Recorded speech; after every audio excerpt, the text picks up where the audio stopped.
بات یہ سمجھنے کی ضرورت ہے کہ آج سے پہلے کتنی مجالس کے اندر شرکت کی. الحمدللہ مسلمان ہیں. مسلمان ہونے کے ناطے خود بھی گھروں کے اندر محفلیں کرواتے ہیں اور اسی طرح سے مسلمانوں کے ہاتھ سے دعوت پر بھی آتے ہیں. اب ان ساری بات میں سمجھنے کی ضرورت یہ ہے کہ دل پر کتنا اثر ہوتا ہے. کیا میرے دل کے اندر وہ جو غبار تھا، وہ گندگی تھی، علماء کے بیان سے جاتی ہے یا نہیں جاتی؟ اگر تو جاتی ہے تو خوشی کی بات ہے، اگر ابھی تک نہیں گئی تو تھوڑی سی فکر کی بات ہے. اب میں بتاتا ہوں کہ وہ جاتی کیوں ہے. وہ جاتی اس وجہ سے نہیں ہے کیونکہ ہم نے نیت ہی نہیں کر کے آتے کہ بات پر عمل کریں. جب تک نیت درست نہیں ہو سکتی تب تک عمل قبول بھی نہیں اور عمل پر انسان مستقل آ نہیں سکتا. صرف نیت. بنی اسرائیل کے ایک نبی کے دور کے اندر قحط آ گیا. قحط بڑا ظالم تھا، بڑا سخت قحط تھا. تو اب حزقیل نبی کے بارے میں آتا ہے، ابن کثیر رحمہ اللہ نے لکھا ہے. ان کے ساتھ ایک آدمی، واقعہ ہم سنتے رہتے ہیں، ایک آدمی چل رہا تھا تو اس نے پہاڑ کو دیکھا. کہنے لگا کہ اگر آج قحط کے دور میں میرے پاس اتنا سونا چاندی اور گلا ہوتا تو میں لوگوں میں تقسیم کر دیتا. کیا کہتا؟ اگر اتنا گلا آج میرے پاس ہوتا تو قحط کے زمانے میں لوگوں پر تقسیم کر دیتا. غریب فقیر آدمی کے پاس اتنا کہاں سے آتا؟ تھوڑا ہی آگے چلیں، اللہ کے نبی فوراً آئے. اللہ کے نبی پر فوراً وحی نازل ہوئی کہ اے نبی جی، آپ اس آدمی کو بتا دیجئے کہ فقط اس کی نیت کی وجہ سے اللہ نے اس کے نامہ اعمال میں اتنا اجر لکھ دیا. اللہ، نیت کی وجہ سے. تو نیت کر لیں بھائی. جو بات سنیں گے انشاءاللہ مختصر سی میں نے 5-7 منٹ کی بات کرنی. اللہ تعالیٰ مجھے عمل کی توفیق دے، آپ سب کو عمل کی توفیق. آمین. نحمده ونستعینه ونستغفره ونعوذ باللہ من شرور انفسنا ومن سیئات اعمالنا. فمن يهده الله فلا مضل له ومن يضلل فلا هادي له. ونشهد ان لا اله الا الله وحده لا شريك له. ونشهد أن سيدنا ومولانا وحبيبنا وحبيب ربنا محمد عبده ورسوله. أما بعد، فأعوذ بالله من الشيطان الرجيم. بسم الله الرحمن الرحيم. قال الله عز وجل جلاله: اقرأ باسم ربك الذي خلق الإنسان من علق. وقال النبي صلى الله عليه وسلم: اللہ عز و جل یقول یوم القیامہ این جیرانی. یہ حدیث سنیے گا. فتقول الملائکۃ من ھذا الذی ینبغی له ان یجاب. قیامت کا روز ہوگا. اللہ عز و جل، بات کو دور سے سنیے گا، فائدہ ہوگا. مسئلہ یہ ہم فائدے کے لیے آئے ہیں. قیامت والے دن اللہ عز و جل کہیں گے میرے پڑوسی کی طرف ہو. فرشتے حیران ہو جائیں گے، پریشان ہو جائیں گے. یا اللہ، اتنا کون خوش نصیب ہو گیا، اتنے عمل کرنے والا شخص کون ہے جو آپ کا آج پڑوسی بن جاتا. این جیرانی. اب جیران عربی زبان کا لفظ ہے. جیران کا مطلب ہوتا ہے بالکل میرے ساتھ والا. جیران کسے کہتے ہیں؟ بالکل جو ساتھ والا ہوتا ہے اسے کہتے ہیں. اللہ کہتے ہیں میرا جیرانی کدھر ہے، میرا پڑوسی کدھر ہے. فرشتے کہنے لگے یا اللہ اتنا خوش نصیب کون ہو گیا. فیقول اللہ عز و جل جلالہ این قراء القرآن وعمار المسجد. اے فرشتوں، آج بلاؤ ان لوگوں کو جو قرآن کو زیادہ پڑھا کرتے تھے اور مسجدوں کو آباد کیا. میرے بھائیوں یہ کیا مشکل ہے کہ ہم اللہ کے پڑوسی بنیں؟ صرف چھوٹی سی بات ہے، وہ راء القرآن، قرآن کو پڑھنے لگ جائیں گے اللہ کے پڑوسی بنیں۔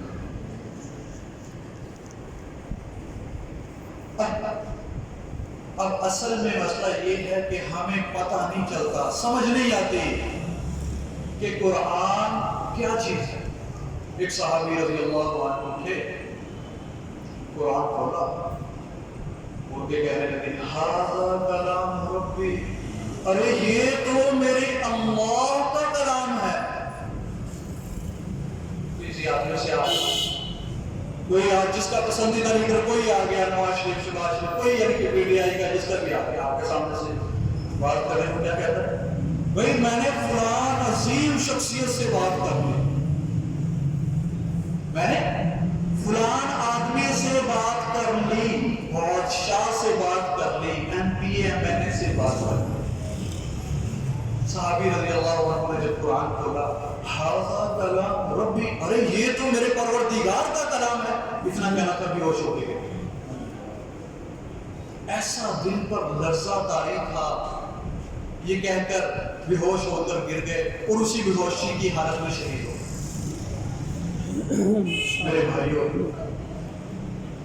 آج درد کے ساتھ کہنا پڑتا ہے دل کے اندر قرآن کی محبت ہی نہیں، پتہ ہی نہیں الحمدللہ رب العالمین اور کیا معنی ہے، کیا مطلب ہے، نہیں پتہ۔ نماز پڑھ رہے ہیں، بار بار قرآن کا ذکر آ رہا ہے، نہیں پتہ کیا کیا۔ قرآن ٹھیک ہے جی، مصحف کہتے ہیں عربی میں قرآن، قرآن پکڑا، اٹھا کر رکھ دیا، رمضان آیا، اٹھایا، اس کے اوپر سے دھول ہٹائی، پڑھا، پھر اٹھا کر رکھ دیا۔ ارے بھائی یہ وہ چیز ہے جس نے ہماری زندگیوں کے اندر انقلاب برپا کر لا ریب فیہ، اس میں کوئی جھوٹ ہے نہیں اللہ کی طرف۔ اب یہ ہم تک پہنچا ہے، ہمارے اوپر تکلیف نہیں نہ ہے۔ اللہ کے نبی ان سے پوچھتے ہیں کہ قرآن آیا کیسے آپ تک؟ ہم ان کی طرف جاتے ہیں، تھوڑی سی بات، یہ مختصر سی بات سمجھانا چاہتا ہوں اور سمجھانا چاہتا ہوں۔ غار حرا میں معمول کے مطابق آپ علیہ الصلوۃ والسلام چڑھے گئے، توشہ وغیرہ حضرت خدیجہ سے لیتے تھے رضی اللہ عنہا، اور آپ علیہ الصلوۃ والسلام غار حرا میں چلے گئے۔ معمول کے مطابق کیا پتا تھا کہ آج وحی آئے گی؟ اب بیٹھے ہیں، اللہ کے ذکر میں مصروف ہیں، تو اچانک سے فرمایا بین السماء والارض، آسمان اور زمین کے درمیان ایک فرشتہ نمودا، آسمان اور زمین کے درمیان، کہنے لگا اقرأ۔ اب جب آپ علیہ السلام نے یہ بات سنی اقرأ، ایک تو فرشتے کی ہیبت بہت تھی، آپ علیہ السلام نے یہ بات سنی اقرأ، یہ سنتے ساتھ ہی آپ علیہ السلام کانپنے لگے، فرمایا ماں انا بقارئ، بھائی میں تو پڑھا لکھا ہی نہیں۔ اب فرشتے نے پکڑا اور پکڑ کر زور سے کھینچا، فرمایا آپ علیہ السلام فرماتے قد ایقنت ان ھذا یقینی، مجھے یقین ہو چکا کہ آج میں اس درد سے مر جاؤں گا۔ اتنی تکلیف سہی آپ علیہ السلام نے وحی کو اٹھانے کے لیے۔ حضرت عائشہ رضی اللہ عنہا فرماتی ہیں کہ ایک مرتبہ آپ علیہ السلام کی ٹانگ مبارک، ایک روایت میں آتا ہے آپ صلی اللہ علیہ وسلم کا سر مبارک میری گود میں تھا اور وحی نازل ہوئی۔ آپ علیہ السلام کی ٹانگ مبارک یا سر مبارک حضرت عائشہ رضی اللہ عنہا کی گود میں تھا اور وحی نازل ہوئی۔ اب جیسے ہی وحی نازل ہوئی تو فرمانے لگی مجھے ایسا لگ رہا تھا کہ آج میری ٹانگ کو کوئی دو ٹکڑے کر دے، اتنی تکلیف۔ فرمایا کان یتصدع رأسہ ویفسد، آپ علیہ السلام کا سر مبارک چکرا جاتا اور پسینے سے شرابور ہو جاتا، وہی اس طرح سے ہم تک پہنچے۔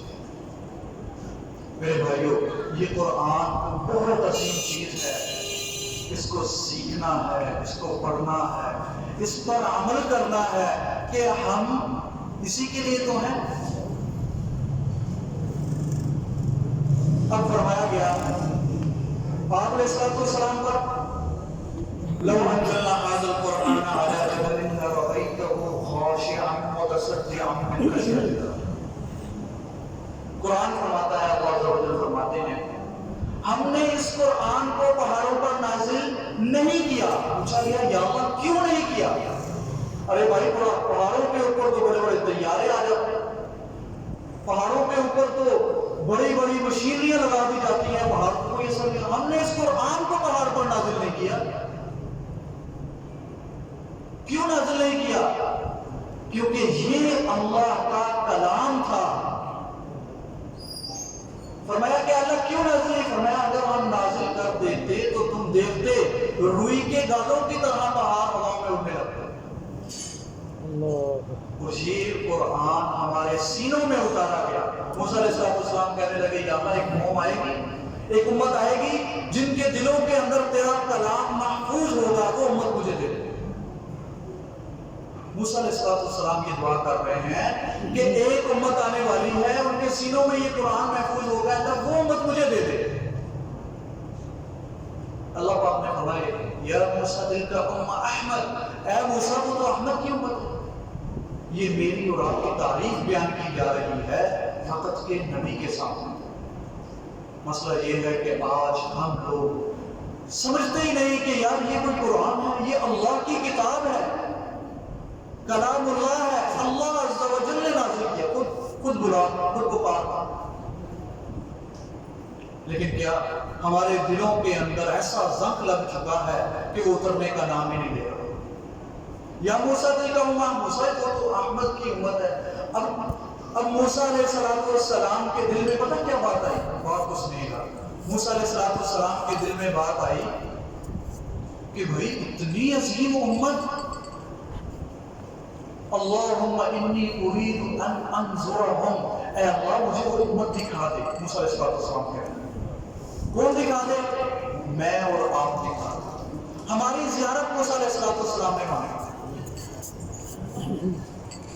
اللہ تعالیٰ نے فرمایا یا موسیٰ انک فی واد، یا موسیٰ انک فی واد من الدنیا وہم فی الرواح. اے موسیٰ وہ عالم رواح میں ہے، تو دنیا میں تو کیسے دیکھے گا؟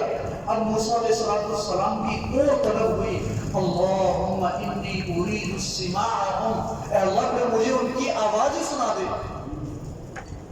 میرے بھائیوں یہ قرآن کی بدولت ہمیں اتنا بڑا شرف مل رہا ہے. قرآن کی بدولت آج قرآن کو صرف شادی شدہ عورت کو نیچے سے گزارنے کے لیے رکھ دیا گیا. یاسین پڑھنے کے لیے جب کوئی پڑھتا ہے اس کی چارپائی کے پاس آ کے میت کے پاس یاسین پڑھ لیتے ہیں. قرآن کا مقصد یہ ہے اس امت کو پوری دنیا کا بادشاہ بنانا. قرآن کا مقصد یہ ہے کہ مجھے اور آپ کو آخرت میں بادشاہ بنا دے. تو نیت کرتے ہیں نا جیسا کہ آج کے بعد زیادہ سے جتنا قرآن نے کہا ہم اتنا پڑھ لیتے ہیں. جتنا قرآن نے کہا اتنا پڑھ لے. قرآن خود کہہ رہا ہے مجھے اتنا پڑھ لو. قرآن کہتا ہے تھوڑا تھوڑا. کیا کہتا ہے قرآن؟ خود قرآن میں لکھا ہوا ہے کہ اے بندے اگر تو نہیں پڑھ سکتا تھوڑا تھوڑا پڑھ. تو اتنی نیت کر لیں کہ تھوڑا تھوڑا پڑھ لیں. تو نیت کرتے ہیں نا یہ ساری زندگی انشاءاللہ قرآن کو اپنے سینے سے محفوظ. اور اللہ کی قسم جب قرآن کو اپنے سینے سے لگائیں گے نا تو اللہ اپنے سینے سے لگا دے. اللہ کہے گے کہ تم نے میرے کلام کو اپنے سینے سے لگا لیا. حدیث پاک ہے، میں اپنی طرف سے نہیں کہہ رہی ہے، حدیث پاک ہے. فرمایا کہ تو ایک بالشت میرے پاس آ، ایک بالشت میں پورا ہاتھ تیری طرف آؤں. اللہ فرمایا اے بندے تو چل کر ماشین آتی کا ہر ولاتن. یہ نہیں فرمایا جریان. عربی میں دو لفظ استعمال ہوتے ہیں. ایک ہے میں بھاگ کر آؤں گا، جریان. بھاگنے کو عربی میں جریان کہتے ہیں، بھاگ کر آؤں گا. اللہ کہہ سکتے تھے آتی کا جریان نہیں، آتی کا ہر ولاتن، میں تیری طرف لپک کر آؤں گا. تو چل کر آؤں میں لپک. تو میرے بھائی اس قرآن آج اس مجلس میں ہم جتنے بھائی بیٹھے ہیں، جتنے بچے بیٹھے ہیں، ماشاءاللہ حفظ کر رہے ہیں، اللہ پاک ان کو اس پر عمل کی بھی توفیق عطا فرمائے۔ آمین۔ ہم یہ نیت کر لیں کہ قرآن پر عمل کریں گے، ایک آیت روز پڑھیں گے، سمجھ آ گئی ٹھیک، مگر نہ علماء سے پوچھیں، علماء صوفیان کرام اسی بات کے لیے تو ہے آپ کو خادم امت ہے۔ علماء سے رابطہ کٹا، قرآن سے رابطہ کٹا، ہم بستی کی طرف جا رہے ہیں۔ آج مسلمان بتائیں سب سے بستی میں ہے کہ نہیں ہے؟ کیوں؟ انہوں نے قرآن چھوڑ دیا۔ آخری بات، حضرت خالد بن ولید رضی اللہ عنہ شام کے موقع پر جرجیر، اس نے 60,000 کی فوج لے کر آیا۔ کتنی؟ 60,000 کی فوج لے کر آیا۔ حضرت عبیدہ بن جراح رضی اللہ عنہ اسی پر سوار تھے۔ حضرت عبیدہ بن جراح کہنے لگے کہ بھئی 60,000 کا مقابلہ 10,000 کیسے کریں گے؟ خالد بن ولید کہتے ہیں میں اکیلا جاؤں، میں اکیلا ہی 60,000 کی لشکر کی فوج سے لڑنے۔ فتح الشام کتاب کے اندر یہ بات لکھی، کہتے ہیں میں اکیلا ہی جا رہا ہوں 60,000 کی لشکر کی فوج کو۔ عبیدہ بن جراح رضی اللہ عنہ کہا خالد کیا ہو گیا تھا؟ خالد بن ولید رضی اللہ عنہ کی بات آگے سے کیا کہنے لگے کہ کنتا جریئن فی الجاہلیہ اجبانن فی الاسلام۔ اے عبیدہ تو تو جہالت کے اندر بڑا بہادر سمجھا جاتا تھا، بڑا شیر دلیر سمجھا جاتا تھا، اسلام میں کیوں بزدلی دکھاتا ہے؟ مجھے اکیلے کو جانے۔ 60,000 کے لشکر کے سامنے بات سمجھ میں نہیں آتی۔ کہنے لگے عبیدہ بن جراح رضی اللہ عنہ نہیں بھائی تھوڑے تو لے جاؤ۔ کہتے اچھا 30 دے دو۔ عبیدہ بن جراح سے تھوڑا بحث و مباحثہ کر کے کہتے چلو 60 لے جاتا ہوں۔ بات کو سمجھیے گا، 60,000 کا لشکر 60 آدمی جا رہے ہیں۔ فرمایا یہ خالد بن ولید رضی اللہ عنہ کہتے ہیں یہ 60 آدمی وہ ہیں جن کے دلوں کے اندر قرآن پیوست ہے۔ یہ 60 آدمی وہ ہیں اگر یہ 60 لاکھ پر حملہ کر دیں تو ان کو چلے چلوا دیں۔ انہوں نے نام لے این بلال، این زید، این سلیمان، 60 کو اکٹھا کر کے 60 آدمی کو لے کر چلے گئے۔ اور سامنے سے غسان اور جرجیر، اسی مسئلات کے ساتھ مضاف اور نصارہ کی بات سنیے گا۔ اگر 60,000 کی فوج کے سپہ سالار تھے، سامنے سے جب وہ خالد بن ولید رضی اللہ عنہ 60 آدمیوں کو لے کر آ رہے ہیں نا، تو وہ کہنے لگا ہم نے صلح نہیں کرنی۔ 60 آدمی تو صلح کے لیے لے جائے جاتے ہیں نا، 60,000 کی فوج میں جب جا رہے ہیں تو 60 آدمی صلح کے لیے لے جائیں گے۔ کہتا ہے میں نے صلح نہیں کرنی، قسم کہتا ہے خالد بن ولید کے رضی اللہ عنہ کہتے ہیں وَمَنْ جَاءَ لِلصُّلْحِ إِنَّمَا جِئْتُ لِإِعْلَاءِ كَلِمَةِ اللَّهِ۔ اے خبیث کون آیا ہے آج صلح کرنے کے لیے؟ آج تو میں اللہ کے پرچم کو بلند کرنے کے لیے آیا ہوں۔ 60 لوگوں نے 60,000 پر حملہ کر دیا، شام تک 30,000 کو جہنم واصل کر دیا اور 30,000 کو بھگا دیا۔ کیا تھا؟ قرآن پیوست ہو چکا تھا۔ اللہ نے دنیا کو قسموں میں رکھ دیا، سونے کے تکیے پہ اپنا نیزہ مارا اور اس سے بدلا بنا بادشاہ لے کر۔ یہ کیا ہوگا؟ سونے کے تکیے کے اوپر نیزے پہ اپنا گدا مار رہے ہیں۔ کیوں تھا؟ قرآن دل میں اتر چکا۔ اللہ کی قسم، اللہ کے میرے ساتھ آپ کے ساتھ یہی مانگے تو نیت کرتے ہیں نا جی صاحب انشاءاللہ۔ آج کے بعد میں کوشش کروں گا، میں اپنی ذات سے کہتا ہوں، میں کوشش کروں گا انشاءاللہ ساری زندگی قرآن انشاءاللہ پڑھوں گا۔ آپ بھی نیت کریں انشاءاللہ۔